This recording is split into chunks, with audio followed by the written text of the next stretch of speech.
Good morning, everyone. Dr. Seward couldn't be here today, so he asked me to introduce our guest speaker for today, Dr. David Steiger. It's my pleasure and honor to introduce David. As you know, Dr. Steiger is the chief of pulmonary critical care and sleep medicine at Mount Sinai West, as well as Mount Sinai Beth Israel. He's also director of the Mount Sinai National Jewish Respiratory Institute at Union Square.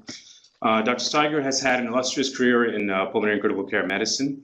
He graduated from Leeds Medical School in the UK and completed 3 years of postgraduate training there, including at the world-famous University College Hospital in London.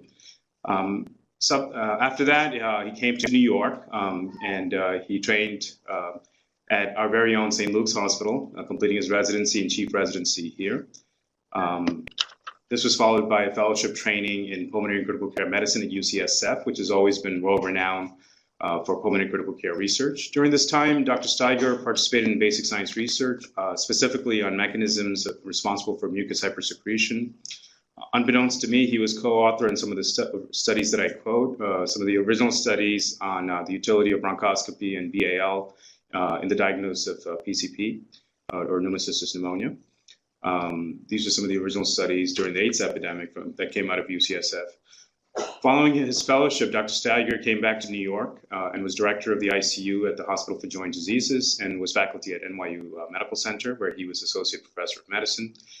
There, he pursued clinical and translational research in the field of venous thromboembolic disease, particularly in the determinants of VTE, the clinical presentations and management, the role of IVC filters, and new therapeutic agents.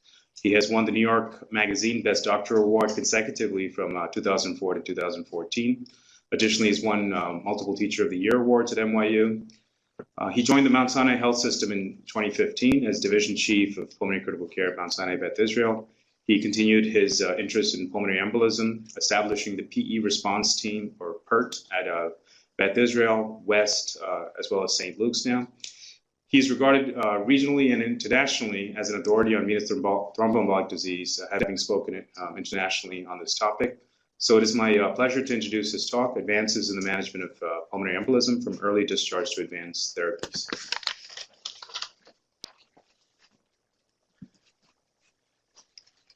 Right, good morning, everybody. First of all, Joe, thanks for those generous words. If I was asked to invite someone to talk about me, I would choose Joe.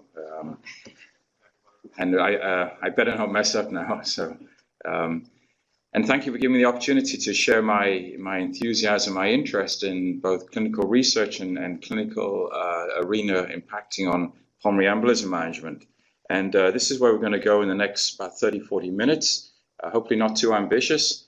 So first of all, just review the risk stratification tools and algorithms we use in identifying patients at low and high risk. And I'll show you how they are inadequate, they have poor positive predictive value, and I'll give you some insight into new tools that we're using to prognosticate. And I'll use that as a platform to discuss one of the papers from our group on the utility of ultrasound employed by fellows in their immediate management of patients with PE.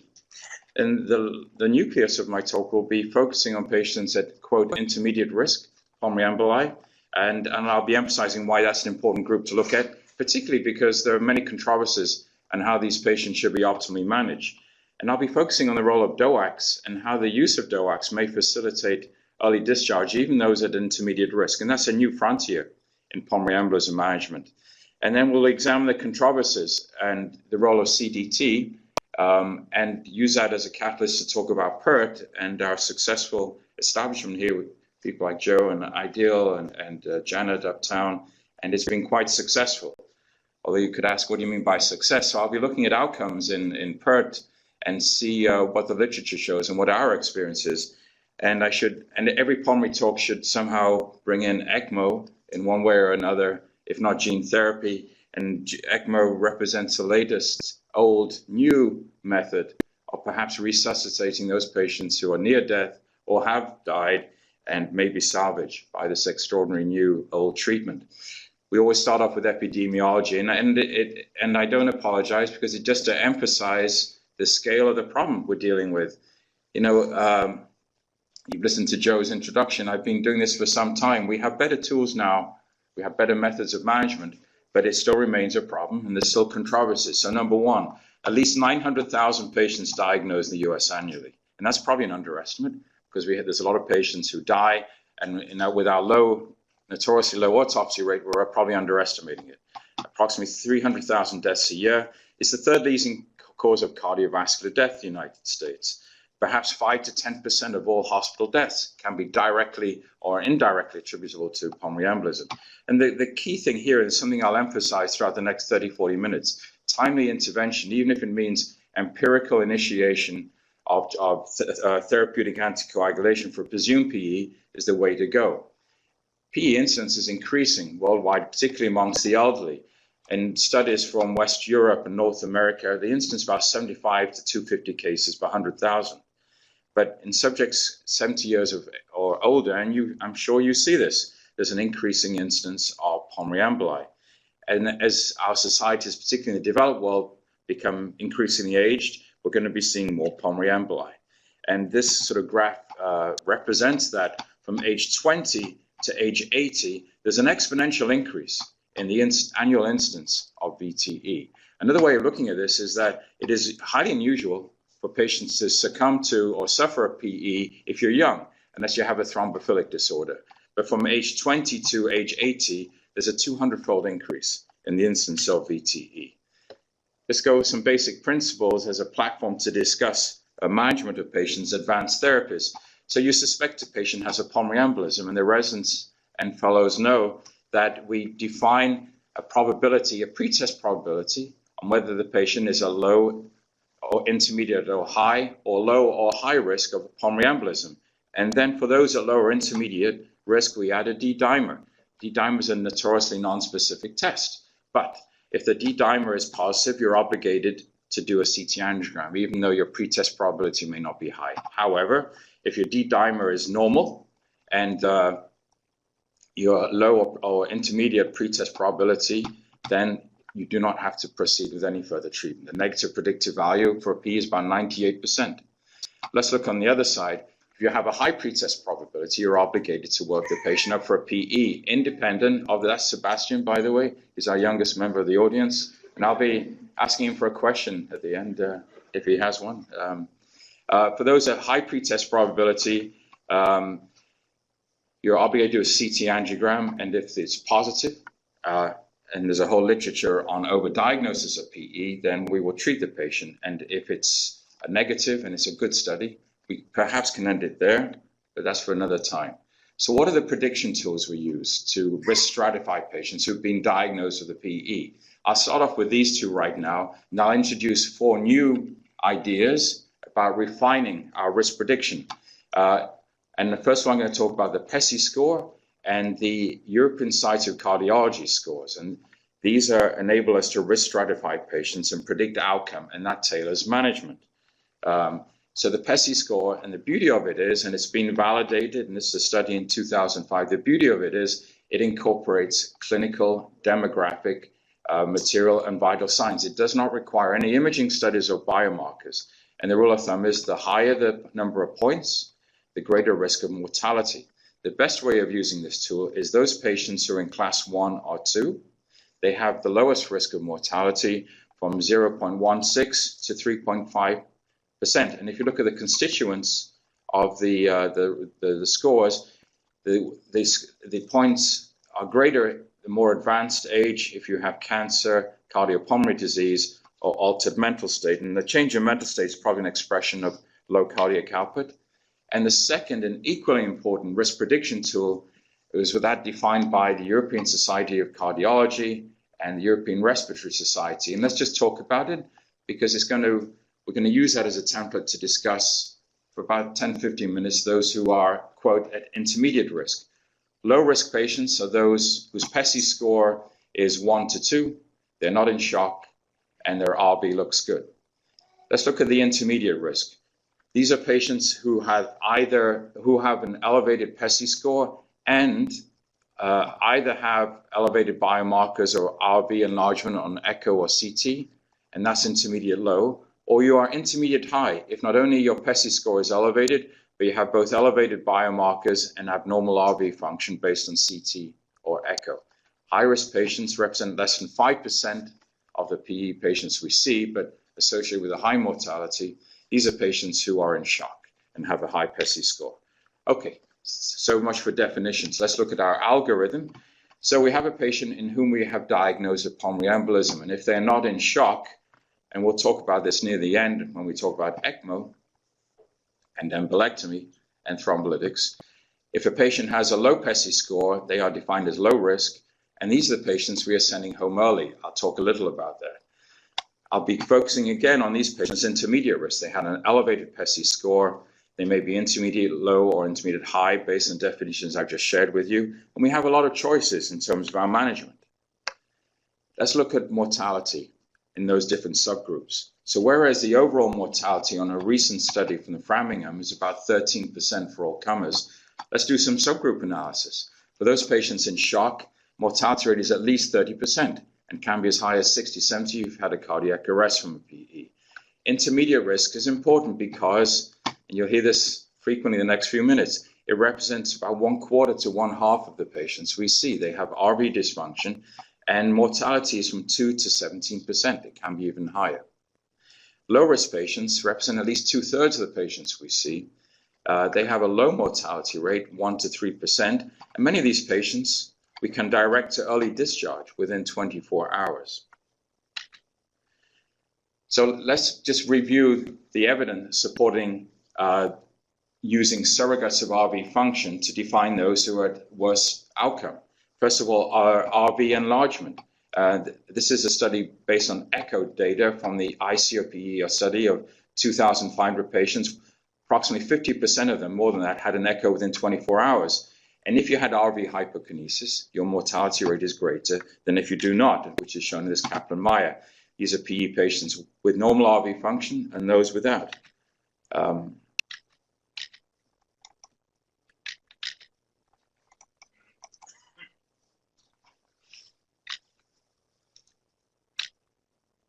So the slide is stuck right now.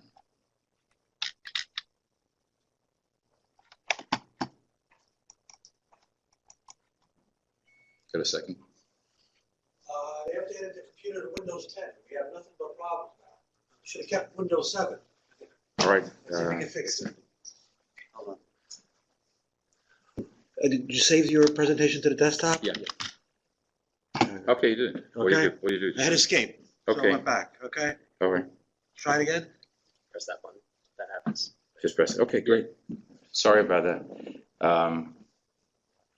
What about RV enlargement, not on an echo, but on a CT scan? And this is a study from Circulation, show that if the RV to LV ratio is greater than equal 0.9, it's associated with increasing mortality.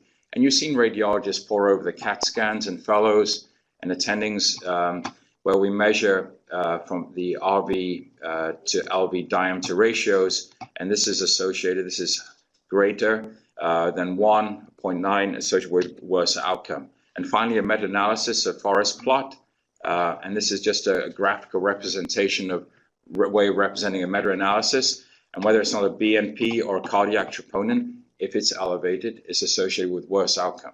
So just principles, number one, surrogates of RV function, either biomarkers or RV enlargement, or CT scan or echo, is associated with worse outcome. But the problem is this, and this is, we'll go forward from this. Those items have low positive predictive value.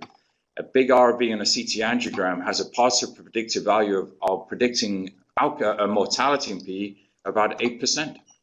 An elevated BNP, a positive predictive value of 14%. An elevated troponin, we don't have good data on that. And I'll be showing you that this is HFABP, which has a very high positive predictive value. But this is the problem we have with those prediction tools. They have a low positive predicted value. How are we going to identify that patient who may be on the precipice? That patient has RV dysfunction, but the RV is very, very abnormal. And I'll show you some videos in a minute. And this is the so-called death spiral.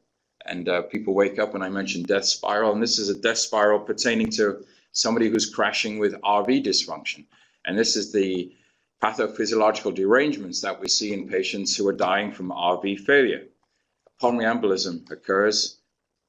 So there's a large clot burden in the pulmonary arteries. And there's also vasoconstriction from elaboration of inflammatory mediators, serotonin, thromboxane. So you have a high pulmonary vascular resistance, so the RV is under strain. it becomes dilated. The tricuspid valve becomes insufficient. There's increasing tension. There's a volume overload of the RV trying to overcome the pulmonary vascular resistance. So there's a neurohumoral response. We increase our heart rate. We try to increase our inotropy, but that causes RV ischemia, and oxygen supply is inadequate, so the RV begins to fail. And as the RV fails, we're decreasing preload to the left ventricle, and hence decreasing RV perfusion from the coronary arteries. So there's hypotension, and hence decreased cardiac output, and patients die from pulmonary embolism from a low cardiac output. So how do we identify that patient who may be, not only have RV ischemia, but is on the precipice? So some of you are familiar with these newer risk prediction tools, the BOVA index, lactate, the FAST score, and the estimate. And let's just look at all four of them. And the BOVA we use in PERT when we discuss patients who we think may not be doing too well. This is a study which validated the BOVA score. It's named after Carlo Bova, who's a second author here. And this is a study which validated the risk score, and it's based on the following. Borderline blood pressure, elevated troponin, enlarged RV, and tachycardia. And the higher the point score, the greater risk of PE. And you would agree that those four things, we already have that information.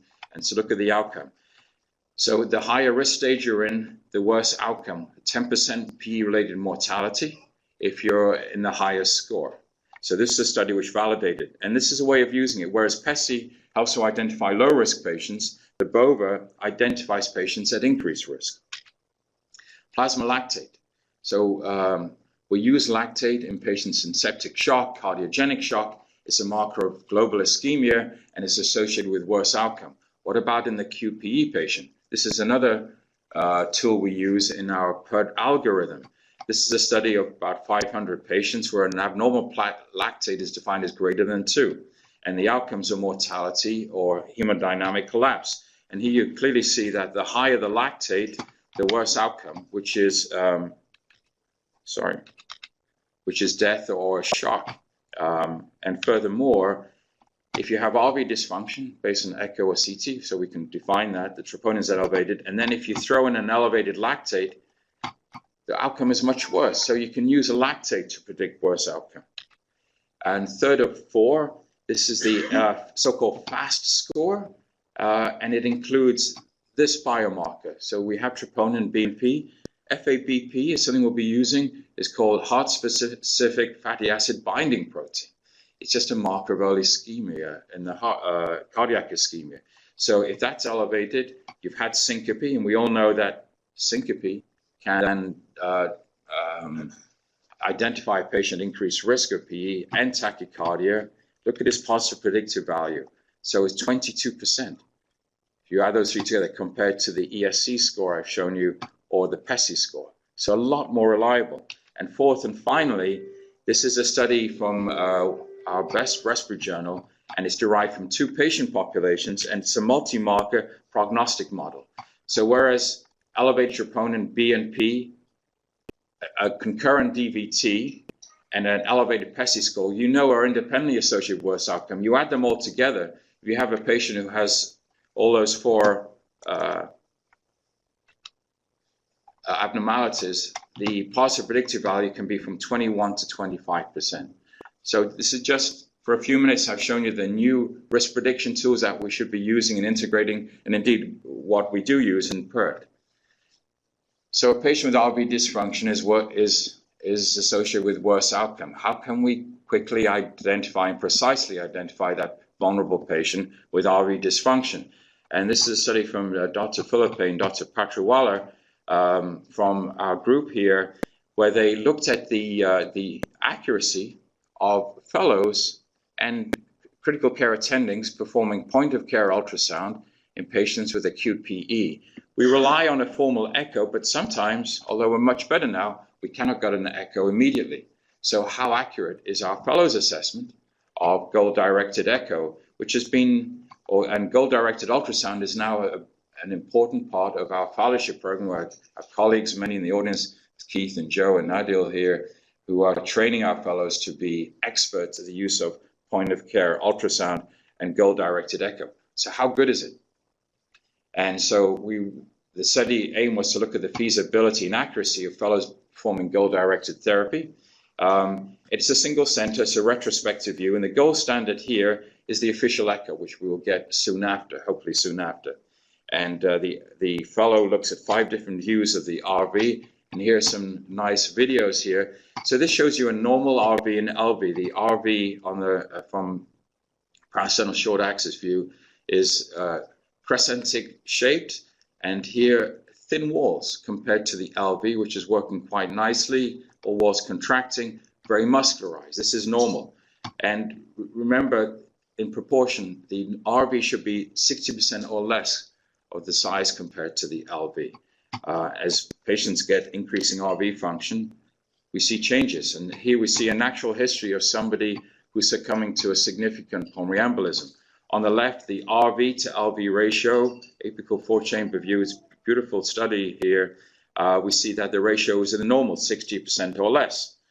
And the apex of the heart is defined by the left ventricle. As the RV becomes bigger, as the pulmonary vascular resistance increases, the RV becomes larger, and now the apex is much more rounded. It's hyperkinetic, but the free wall is hypokinetic. This is somebody with McConnell's sign. And this is somebody who we want to identify as soon as possible, because this is somebody who may die without advanced therapy. And this, again, this is a volume overloaded right ventricle and flattening of the interventricular septum. And finally, again, the so-called D-shaped left ventricle from a volume overloaded right ventricle, embarrassing LV filling and decreasing cardiac output. So what were the results? So in patients who were evaluated, whether it was RV dilatation or systolic function, the sensitivity of picking up RV abnormalities compared to the gold standard, which is the echo performed by the cardiologist, was pretty good. Just continue. So we concluded that using goal-directed echo, the advantage is immediate, the accuracy was acceptable, it had a very low false negative predictive value, and it can be done in 5 minutes. Now, fellows are encouraged, supervised by attending, to do it as soon as possible as part of the initial evaluation of patients. The limitations are that not all patients had the gold standard echo, but that number is improving. And I think in our fellowship program here, my colleagues are committed to educating our patients becoming proficient with goal-directed echo. I'm not sure if all centers, we can extrapolate these findings to every center in the country. Let's talk about DOACs now and length of stay in the context of acute pulmonary embolism. So I'll just talk a little about DOACs and why we like them, and then we'll talk about how their utility in potentially decreasing length of stay, and then I'll talk about their potential role in managing even these patients with RV dysfunction, how safe and efficacious it is. And that's one of the new frontiers in pulmonary embolism clinical research. So historically, you all know, even the residents where we're using a lot of DOACs now, when somebody comes in with a pulmonary embolism, we start them off with a heparin, low molecular weight heparin, unfractionated heparin, and then we bridge them to Coumadin. And unfortunately, that takes a significant number of time. We like the INR to be therapeutic, perhaps for at least a day or two before we send the patient home. The advantage of these two DOACs, apixaban and rivaroxaban factor 10 inhibitors, is that we do not require overlapping therapy. So potentially we could decrease length of stay. Why do we like DOACs? Because they're non-inferior. The risk of recurrence is similar to those with conventional treatment, but overall there's less bleeding, except GI bleeding. They work quickly, they wear off quickly, no lab monitoring is required, and there's fewer drug-drug interactions. These characteristics and properties you're familiar with, and that's why we're using them increasingly. And they facilitate shorter length of stay. And indeed, the CHEST guidelines in 2016, the most recent, they recommend DOACs over Coumadin, except in cancer patients. And I'll get to that in a minute because things are changing. And they have been well described in major studies describing dabigatran, factor 2 inhibitor, a rivaroxaban, apixaban, edoxaban. These are factor 10 inhibitors. And we look at the efficacy and safety, efficacy recurrence rate, when you compare the efficacy of the DOACs versus traditional treatment with Coumadin, they're comparable, about 2% recurrence rate. Bleeding, there's an advantage, particularly with apixaban, just as in the AFib literature. the major bleeding risk is significantly less than those on Coumadin. And indeed, using risk prediction tools like the PESI or the simplified PESI, or there's another score called the Hestia criteria, which is developed in Holland. And this is 11 factors. If none of them are satisfied, then these patients are defined as at low risk for discharge and can be sent home. And you will all agree that there's an advantage in prescribing a DOAC in these patients who we believe are at low risk of poor outcome on early discharge.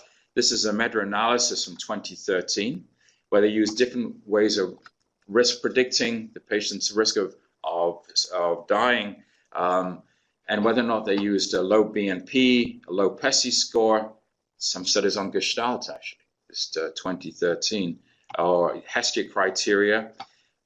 The mortality rate in patients who were sent home within 24 hours is low. So patients can be safely discharged who are low risk and facilitated by using DOACs. What about length of stay in general? Let's look at the pre-DOAC area. Okay, so these are two studies. One patient from, say, from Jack, looking up to 2013. This is a pre-DOAC area. And we have seen with advances in how we look after PE patients, length of stay has decreased. But look how high it is. 13 days to 9 days. That was up to 2013. And then a more recent comparable paper from the Medicare database, 500,000 patients. Length of stay has decreased from 7.6 days to 5.8 days up to 2010. And that's the pre-DOAC area. So what about in the DOAC area? And so rivaroxaban, a factor 10 inhibitor, was approved in 2012. And then this is a study looking at outcomes in patients who are given rivaroxaban versus those given Coumadin. And the mean or median length of stay was significantly decreased in those patients who received rivaroxaban in the Einstein PE study. In those patients who were defined at low risk, again, smallish numbers, but the median length of stay was 2.5 given a DOAC versus 5 days. So again, this is the DOAC era. And this is a study actually from Joe's group. Joe is an author here of DOACs versus vitamin K antagonists. Again, decreased length of stay, 3.5 days versus 7 days. Much shorter length of stay compared to the pre-DOAC area. Now, and I use this as a platform, there's a paucity of literature describing experience in patients with submassive or interchangeably intermediate risk PE. Using small numbers, there is a trend here of decreasing length of stay. And here in this study, again, small numbers, 24 on DOAC, 35 on Coumadin, there's a significant decrease in length of stay. Why is it important to talk about length of stay and potentially to talk about costs? Because there's over 600,000 hospitalizations for PE in the United States. The annual cost of managing pulmonary embolism in the United States is up to $27 billion. The mean costs are approximately $10,000, and this is 2012, so it's probably greater now. In the Einstein PE study, we're using rivaroxaban, and they decrease length of stay by 1.6 days. That's a net saving of about $2,000. And if I show you that that the DOAC is safe and these patients are low risk, then this is a significant number. Please note that the costs from readmission are greater than the costs incurred from the initial treatment. Readmission rates are often related to compliance or poor compliance when patients go home. And one of the advantages of DOACs is that there's an improved compliance. So we have just submitted this study looking at length of stay in patients are low, but in particular those at intermediate risk, acute pulmonary embolism patients. And the reason why we're interested, because there's a lack of studies looking at this risk group, intermediate risk, looking at safety, efficacy, and length of stay. There's one study, the Hokusai trial, where they looked at the efficacy and safety of edoxaban, which is a factor 10 inhibitor, comparing it with low molecular weight heparin, Coumadin. And the intermediate risk was solely defined by an elevated BNP. But I'll show you our patients are better characterized. So our hypothesis was that using DOACs will reduce length of stay, and I've shown you data supporting that, but in particular in those at an intermediate risk, without compromising safety. and the outcomes are readmission rate, bleeding complications, and mortality. So retrospective data, and our primary outcome was median length of stay, and our secondary outcomes are 30-day readmission, 30-day survival, and a 30-day incidence of major and minor bleeding. So we looked at about just under 500 patients. We excluded patients who had hospital-acquired pulmonary embolism. We're just looking at those who came to the emergency room with a pulmonary embolism. We excluded those who patients didn't have a pulmonary consult. We can talk about that. And so we're left with about 307 and a low risk, intermediate, and high. And we looked at outcomes in those given a DOAC or no DOAC. This is a retrospective study. There are no explicit recommendations on who should get a DOAC. So we're just looking at descriptive analysis. And this is table 1, the baseline characteristics, trying to show similarity in the differences between the DOAC group and the non-DOAC group. So this is all comers. We had about 228 in the DOAC group, 81 in the non-DOAC group. The PESI score was higher in those given who weren't given DOACs. And that, I think, is because malignancy was a lot more common in those patients who are not given a DOAC. And we'll talk about that in a few minutes. But looking at outcomes, and if the primary outcome is length of stay, for all of our patients, low, intermediate, and high risk, the length of stay was significantly less, 2.9 days in those patients discharged in a DOAC versus those who are not given a DOAC. Then if we look at patients at low risk, let's do subgroup analysis. The length of stay on DOAC was 1.9 days versus 4.1 days. This is median. If you look at the intermediate low and intermediate high risk patients, on the left is those given DOACs and those given non-DOACs. The populations are comparable in terms of demographics, vital signs. The PESI class, however, was greater than the non-DOAC group. And again, I think it's because these patients' malignancy was represented to a greater extent in the non-DOAC group. But RV function was comparable. That's important to show between the two groups. And the type of treatment was comparable. And the cardiopulmonary issues, comorbidities were comparable. But in terms of outcomes and length of stay, in those at intermediate low and intermediate high risk, there was a decrease in median length of stay of 3.6 days versus 5 days, without changes in readmission rate, survival, or major bleeding. And finally, if one looked at comparing those who were sent home on DOACs versus those sent home on Coumadin, he's found the following, that in terms of PESI class, they were comparable, and the ESC score, they were comparable.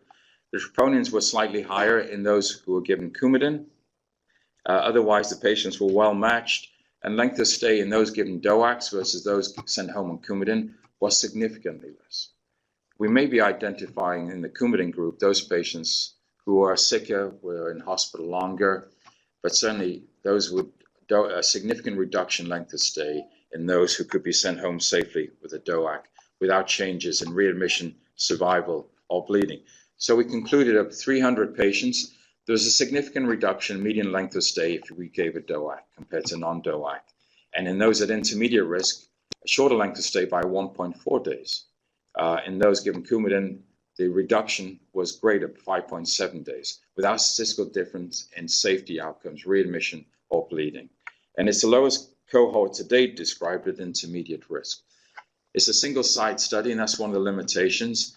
And we fail to account for patients' payer status because payer status determines if the patient is eligible to get a DOAC. But fortunately, more and more insurances and government insurance is supporting the prescribing of DOACs. Now, I mentioned that a lot of a significant number of the patients, the non-DOAC group, had increasing rates of malignancy. And up until recently, we are informed that the drug of choice for patients with malignancy on discharge is low molecular weight heparin. There's a recent study in the New England Journal of Medicine this year, and there's other recent studies showing comparable efficacy when giving edoxaban and apixaban in patients with malignancy, active malignancy. Although in the edoxaban group, there was a slight increase in major bleeding, GI bleeding in patients with GI malignancy. So I expect there will be an endorsement of the use of DOACs in subgroups of cancer patients. So here's a PERT case, and I use it as a prelude to then discuss PERT and the controversies in managing intermediate risk patients. This is a patient we saw about 2 years ago It's a 48-year-old young woman with protein S deficiency and methyl tetrahydrofolate reductase mutation. Why did she know she had these? Because her mother had a PE at a young age, and so when the kids got older, they were worked up for thrombophilic state, so she knew she had protein S deficiency, and she took an aspirin daily. There's no evidence supporting that, but that's what she did.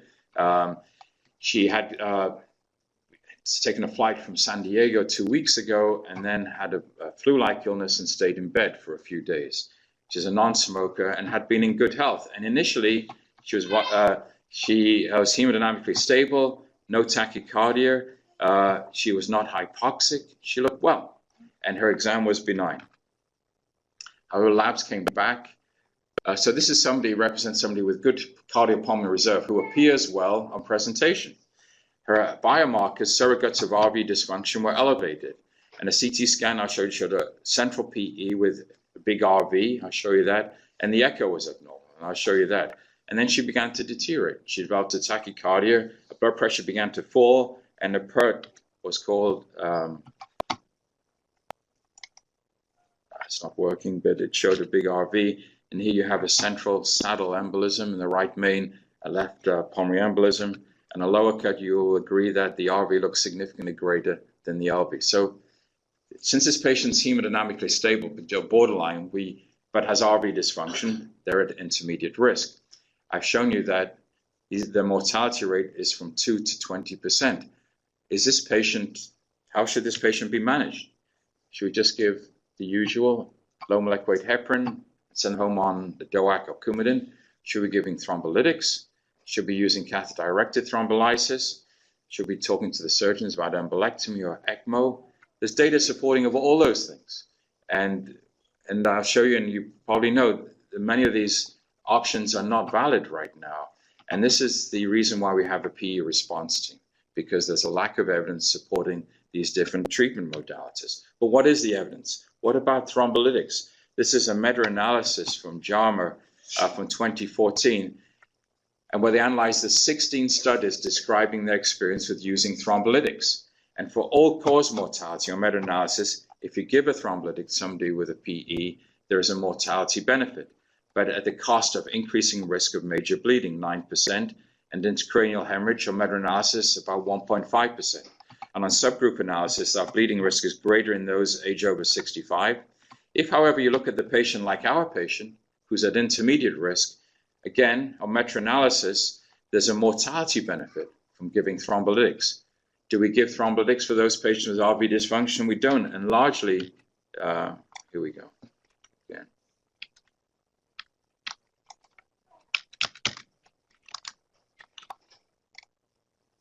It's frozen. Oh, here we go.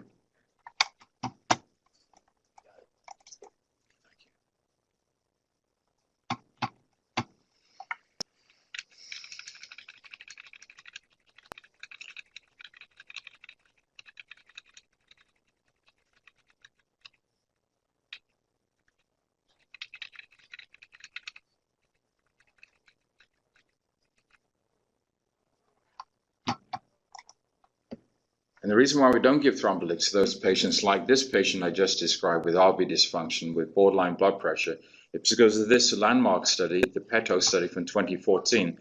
1,000 patients were randomized to a thrombolytic or a standard of care. They all had RV dysfunction but were hemodynamically stable. It's a double-blind study. And just to remind you, you can give thrombolytics up to 15 days after the event, the PE event, unlike our cardiac population. But whereas the primary outcome, which is a composite of mortality and then hemodynamic deterioration or need for extraordinary treatment, showed benefit of thrombolytics, there was no mortality benefit. And furthermore, 6.3% major hemorrhage, 2.4% risk of stroke. And that is why we don't give thrombolytics to those with RV dysfunction. So what about catheter-directed thrombolysis? And I'll spend about 5 minutes talking about CDT. And I know there's a recent mortality review here where a patient died 4 days after getting CDT who had benefited in the short term from CDT. And the questions were asked, well, what is the benefit of a CDT? What is the data? And I'll show you the data. And then you'll be maybe scratching your head a little more, but there are certainly trends. So let's talk about catheter-directed thrombolysis as a second potential option, which is what our patient actually got.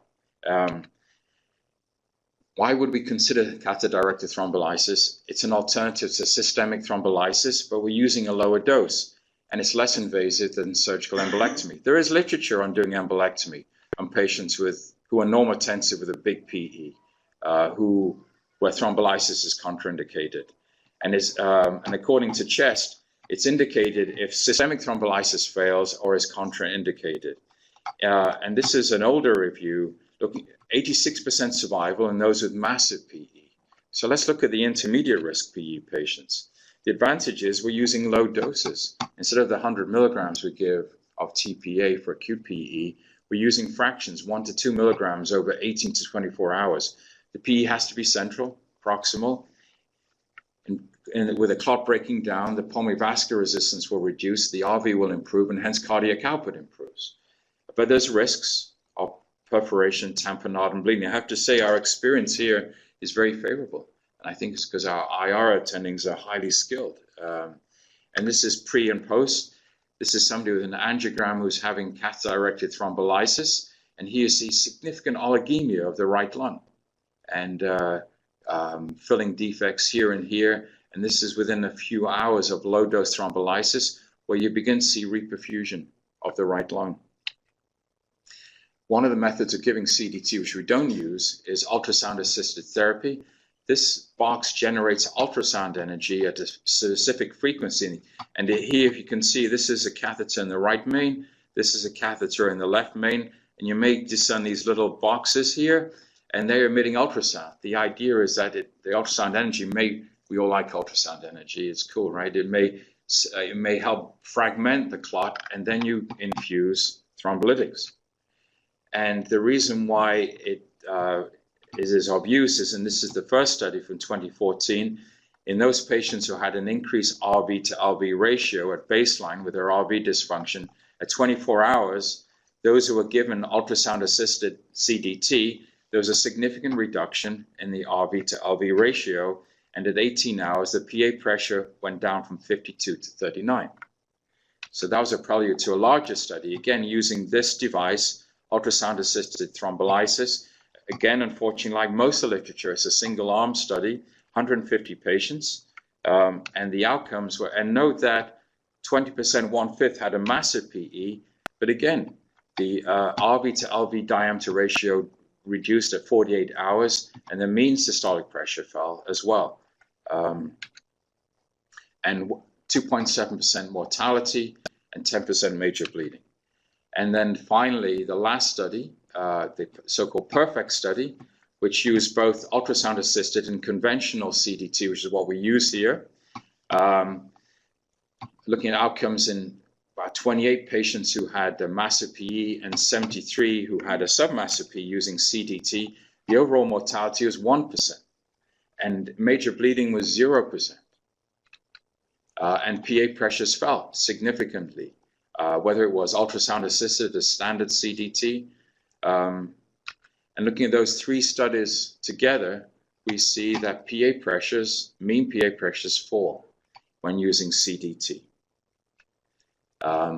And this is a recent review article in one of our journals looking at CDT, which I helped us kind of summarize where we are right now, state of knowledge with regard to safety and efficacy of CDT.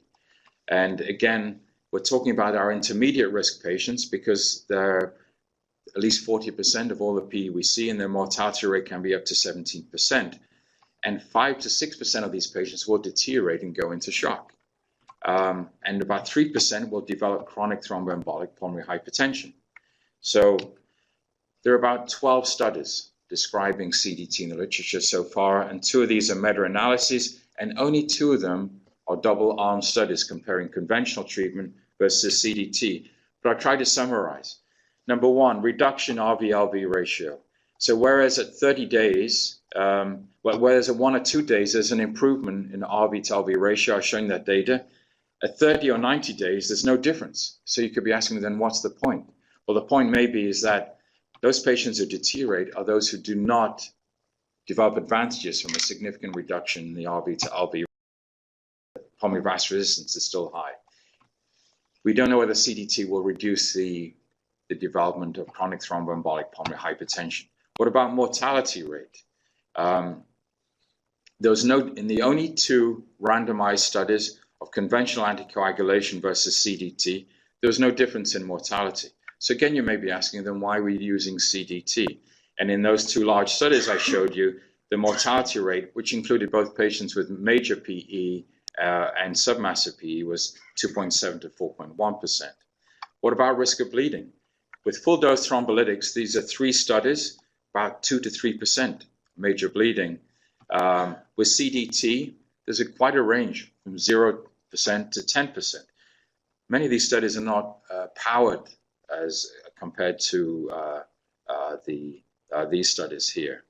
There is certainly less minor bleeding compared to conventional thrombolytics, but probably more minor bleeding than anticoagulation. So with that in mind, I'll just look at a study that we're preparing. Now, actually, this was an abstract that we submitted, and Avinash Singh, who is one of our residents here, helped put this together with our colleagues. And we looked at our outcomes in our experience of using CDT. And so far, about 37 consecutive patients, either an intermediate risk or high risk from our 3 hospitals. And our outcomes were survival and complications, major bleeding. Used low-dose thrombolytics, and 27% were high risk. About 60% had intermediate risk. About 82% were discharge and DOACs. 11% had malignancy. And what did we find? That all had central PE. In those patients who had the PA pressures measured before and after, the mean PA pressure fell from 50 to 40. And you may ask, what does that mean? And maybe ask Dr. Shujat that later, but is that an impressive decrease? Well, it does decrease, but what is the significance? Major bleeding occurred in 3 patients. We had 3 deaths in those patients who received CDT. 2 patients died from a massive PE complications, and 1 had a massive GI bleed 4 days after CDT. And since CDT is low-dose thrombolytics and it occurred 4 days, I do not think it was from the CDT. There were 3 readmissions. So we're hoping to put all the centers together with Mount Sinai, and then we can get a larger study. And then with the final comments, let's talk about the PE response team. So there's a lot of options, and I haven't really talked about embolectomy, and I haven't talked about ECMO yet, facing as choices we have in patients at intermediate and high risk. And before the establishment of PERT, the management of patients with submassive PE was kind of chaotic. This is a slide from Mass General, who were the founders of the PE response team, and we'll get back to that. And everyone's calling everybody else. Thoracic surgery, the ICU, pulmonologists, interventional radiologists. There's no way of centralizing the discussion or developing a consensus. And this is commonplace up until recently. It may have not been chaotic, but it was not as refined as how it achieves now. And in PERT, using an application we use WhatsApp. We communicate in real time with all the different disciplines, and we try to come up with a consensus as soon as possible. Because there are controversies in how we manage these patients, a lot of choices. And with PERT, we can optimize and streamline treatment. And here I contrast with our colleagues in the stroke team, trauma team, ACS teams. There is data supporting treatment algorithms in these sick patients. We don't have that same data for our patients with submassive or massive PE. From a QI point of view, PERT gives us opportunity to look at safety and outcomes, possibly cost containment and length of stay. And so we developed, Adil developed this. This is an algorithm which is very similar to algorithms used by colleagues in other hospitals, where we've integrated how we risk stratify patients, and then we're adding those things I've mentioned, lactate, ultrasound, to risk stratify those patients. And we activate PERT if the patient's at high risk or as intermediate risk. And these are our colleagues here and Sinai West. We're involved in development of PERT, our interventional radiologists. So it's a multidisciplinary team. And our colleague surgeons based at St. Luke's. And PERT team has importance with respect to outpatient management because the questions are not all answered when we send the patient home. How long should we treat this patient? What was the etiology of the pulmonary embolism? that informs duration of treatment. Follow up for 30-day and 90-day outcomes. And it's a chance to follow up a lot of our patients. So here's a case. This is a 48-year-old male who came back from vacation in Peru, and he'd been short of breath for 3 months after that trip. So there's a chronicity here.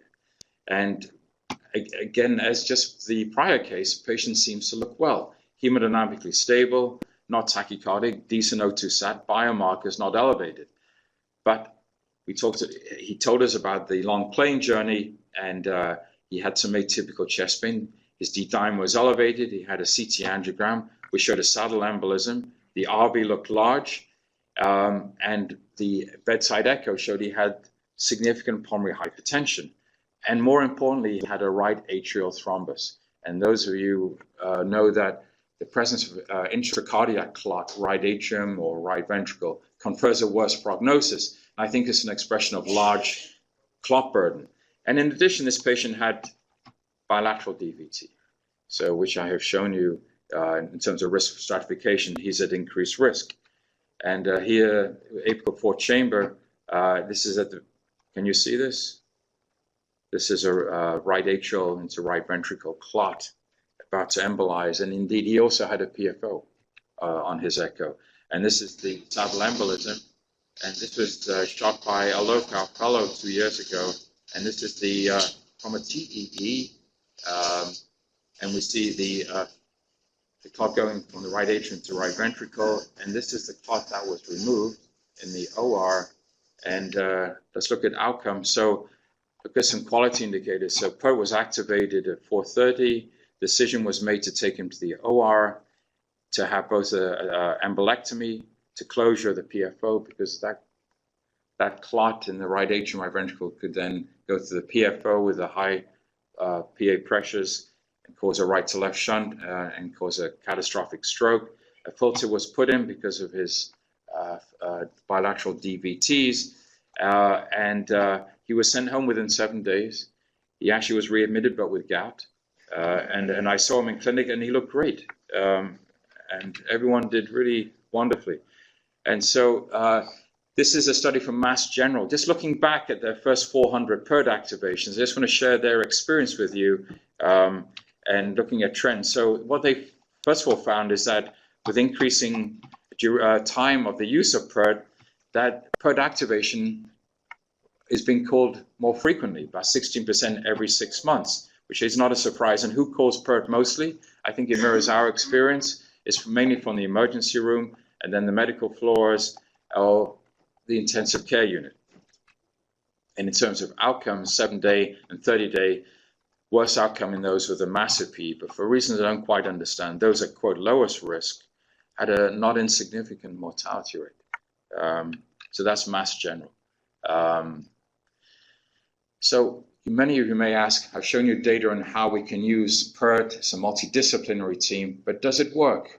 If you ask me, does it work? What outcomes should we be looking at? Length of stay, safety, complications? And there is really no literature on looking at that. There are about 1,400 members like ourselves who are now members of the PERT Consortium, which is based at Mass General, and our center is one of the members of PERT. There's an absence of high quality data and the absence of randomized control studies looking at these advanced therapies. And some of these therapies are quite expensive. Are we doing the right thing? Logistically, it makes complete sense to have a multidisciplinary team communicating in real time at the very beginning. But what are the outcomes? So the hypothesis we have is that using a tiered PERT system, by tiered we mean this. At Beth Israel, we don't call a PERT for every PE. They do a Mass General. We call a PERT for those who have intermediate or high risk. But every patient with a PE is seen by a pulmonary consult, and that's our PERT structure. And we hypothesize that using that tiered PERT approach, consult for the lowest risk, PERT team for the intermediate high risk, is associated with decreased length of stay compared to historical controls. So we're looking back at how we used to do things and how we're doing things now in the PERT era. So we looked at about 644 patients. The historical controls were 280 before we used PERT, and we're looking at about 364 of those patients we've managed with our tiered PERT team, and we've excluded those who had hospital-acquired pulmonary embolism. And we're looking at outcomes, and that's comparing historical controls versus the study population. And we find that so some very interesting trends here in terms of demographics comparable, comorbid conditions comparable. This is historical controls versus those we're seeing in the PERT era. We're seeing more patients in the PERT era with RV dysfunction based on troponins and BNP. Our patients we're seeing now seem to be sicker compared to based on echocardiography. But in terms of ESC score and PESI score, there's no difference. So here's an important finding. So in the PERT era, fewer patients are going to the medical floor and more are going to telemetry, step-down unit, intensive care, and to observation as well. In the PERT era, more patients are getting catheter-directed thrombolysis. That's no surprise. In the PERT era, more patients are going home with DOACs, clinically statistically significant. In the PERT era, our length of stay is statistically smaller, 5.6 mean days versus 7 days. But our readmission rate is slightly higher, is actually lower in the PERT era. In terms of how we're working our patients, it's no different pre and post PERT. 90-odd%, 94, 91% of our patients are getting CT angiography. But this is interesting. In the PERT era, we're using biomarkers more. 99% of our patients will have biomarkers, 97%. 86% are now getting formal echoes compared to 54% in the pre-PERT era.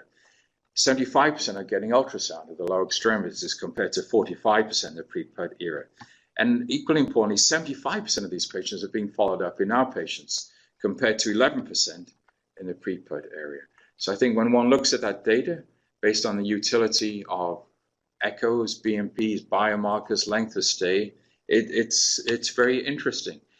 We also did a propensity match where we try to match those patients, you could argue, but we're comparing unequal population of patients. I try to show you that they're pretty similar, but here we did propensity matching in about 42 in each group. And in terms of length of stay was comparable, mortality was similar, and bleeding complications was comparable. And the associations of length of stay, the independent predictors of decreased length of stay was the PERT era was associated with decreased length of stay, use of DOAC, mainly in the PERT era is associated with decreased length of stay, abnormal RV was associated with increasing length of stay, active malignancy was associated with increasing length of stay. So I think I've already summarized the conclusions. How much time do I have left? A few minutes? No, finish it there. I promised you I'd talk about ECMO, so I'll talk about ECMO just for 2 minutes. So, and I'll give you a case recently that we all looked after. So patients with massive PE, defined as those who are in shock for more than 15 minutes, are defined as those patients who've had massive pulmonary embolism. And about 5 to 10% of our patients with PE have massive PE. These patients die from low cardiac output. And if you look at our experts recommending ECMO, it's not mentioned in CHEST 2016, and the ESC guidelines is described as a modality for hemodynamic support in PE. Now, ECMO is an old technology. It was used in the 70s to support patients with acute hypoxic respiratory failure, but is associated with significant complications, bleeding, in particular, air embolism, so it fell out of favor. But now with refined use of ECMO, smaller machine, better cannula, more safer use of anticoagulants, we use VA ECMO in patients in cardiogenic shock, and we can give pressors in patients on this ECMO circuit where we can oxygenate them, remove CO2, and add pressors to maintain pressure in somebody who is dying. And this is a rough scheme. So in VA ECMO, it's the kind of ECMO we use in patients crashing with acute PE. So we have deoxygenated blood removed from here a femoral vein. So that's the V. And then it's oxygenated through this oxygenator where oxygen and CO2, oxygen is taken back into the patient's blood. and the right oxygen-air mixture via blender through a semi-permeable membrane, and CO2 is eliminated. So gas exchange is being performed extracorporally, and then it's here inserted here in the carotid, but usually in the femoral artery. And it is used in patients, cardiac arrest, those who fail thrombolysis contraindicated, those who failed CDT. Still, the problem is bleeding. Up to 1/3 of patients will have bleeding complications, and multifactorial etiologies, including HIT, clot aggregation in the system, thrombosis of the limb in the cannula. And so let's talk. I finished with this case. So this was a case from a few weeks ago. This is a young woman who went to NYU emergency room with a swollen leg, spontaneous. She was on the contraceptive pill. Apparently, a goal-directed echo showed normal RV, and she was given an injection of low molecular weight heparin, given a prescription of a DOAC, and sent home. She returned home, and a few hours later got up and syncopized, and came to our emergency room by EMS, where she was profoundly hypoxic, confused. She was in shock, and the echo showed a big RV. She was given a thrombolytic immediately. Biomarkers were positive. She was put on lever-fed. She remained hypotensive. She somewhat stabilized on 100% oxygen. She was intubated. She remained on pressors. The RV was overloaded and large. The LV was hyperdynamic. It wasn't being filled. She was hypoxic. She went for a CAT scan, which confirmed a central clot. So this is a young woman who's in shock with a PE, who has failed thrombolysis. What are we going to do? So embolectomy is a choice, or ECMO is a choice. So Sinai came down. They put the catheters in her femoral vein, and then back into a femoral artery, and took her to the OR, and then removed these large cylinder of clots from her right and left PA, and she went home a week later. And so that was a success story. This is an example of how ECMO was used in somebody who was dying, and ECMO can be used to stabilize a patient, if necessary, for a few days before they have the definitive treatment, which could include embolectomy. There are many cases in literature of that. We don't have randomized controls right now, but I added, as the final part of my talk, amongst the armamentarium of modalities available, including conventional anticoagulation, thrombolysis, risks and benefits, catheter-directed thrombolysis. It should also include embolectomy and potentially ECMO for those patients who are at risk of dying. So thank you for listening. So in the last 40 minutes, we talked about new ideas about risk prediction tools, use of point-of-care ultrasound, the utility of DOACs and potentially decreasing length of stay in low-risk and intermediate-risk patients, the role, the treatment modalities and management problems associated with patients we're looking after with intermediate risk, and use that as a platform to talk about PERT, its advantages, and some early outcomes data describing our experience with PERT, and then finally on ECMO. Thank you.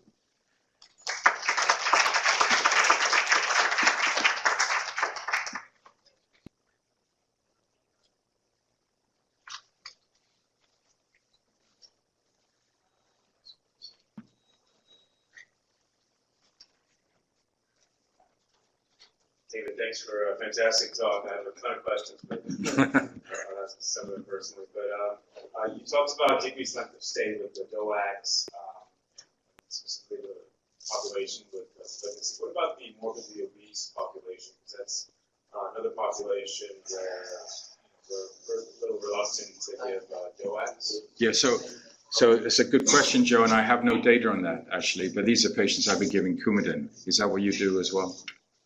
Yes. Yeah. So I should have mentioned that. That's a limitation of DOACs, Can you hear us now? Yes, thank you, yeah. Oh, okay. Thank you, David. It's a wonderful talk. It's very comprehensive. It covers a lot of things, and the rate of progress of this is moving very, very fast. Thanks, Norma. Given what you said. Thank you. A couple of things. One is we're anticipating a higher number of people with the population is aging. What is it about aging that's increasing the risk of clot? Is it activity? Is it obesity? In other words, what can we do as a preventive strategy if this is going to continue the trajectory as you've shown on your slide, which is an incredible 80-fold increase? So that's number one. And number two is there's a huge problem with the cost of DOACs in patients.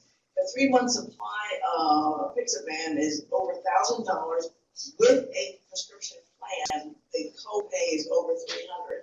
So it's a problem with compliance. So is that ever looked at in your readmission rates? Because my goodness, it's a huge, to me, it's a huge problem on lack of funding.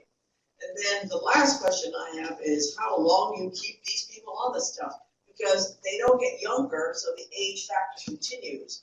Most people who are obese don't lose weight, and I haven't found anybody increasing their physical activity as things move on. So the question is, do you ever stop if you don't have reversibility of the factors that contributed to their having these basically mortality challenging events? So thanks, Norma. 3 really great questions. So number one, so why do we have an increased risk of clots as we get older? Well, it's multifactorial. So whereas there are genetic causes and acquired causes, and as we get older, unfortunately, we acquire risk factors for clots: obesity, CVA, immobility, heart failure, trauma, surgery, the need for surgery. All of these things are, so it's multifactorial. And indeed, some of these patients may have an underlying thrombophilic disorder, which may become revealed when they develop, a stroke, perhaps, or require surgery, a hip replacement. So I think it's multifactorial. Number two, you're quite right to point out the costs associated with use of DOAC, and I have no easy answer for that, Norma. I would hope that prices will come down.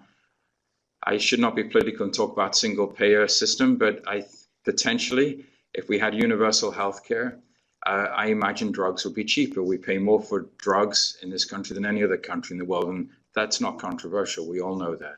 And then finally, duration of treatment. Well, Norma, duration depends on etiology. So if it's a reversible transient risk factor, like somebody who has a PE after a hip replacement, then 3 months is adequate. If it's somebody who has a PE after a long flight or is on hormonal replacement therapy, CHEST suggests maybe 3 to 6 months. And here always we have to balance risk of treatment, benefits of treatment versus risk of bleeding, and there are bleeding risk scores that we can use.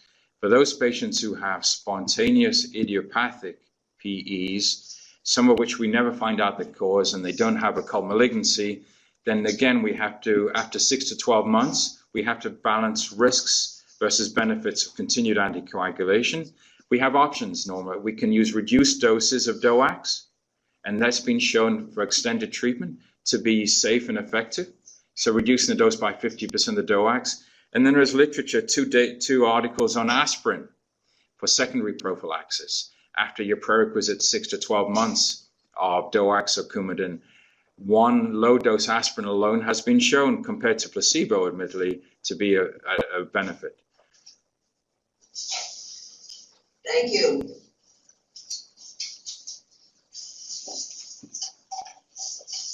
Okay, thank you. Thanks, everybody.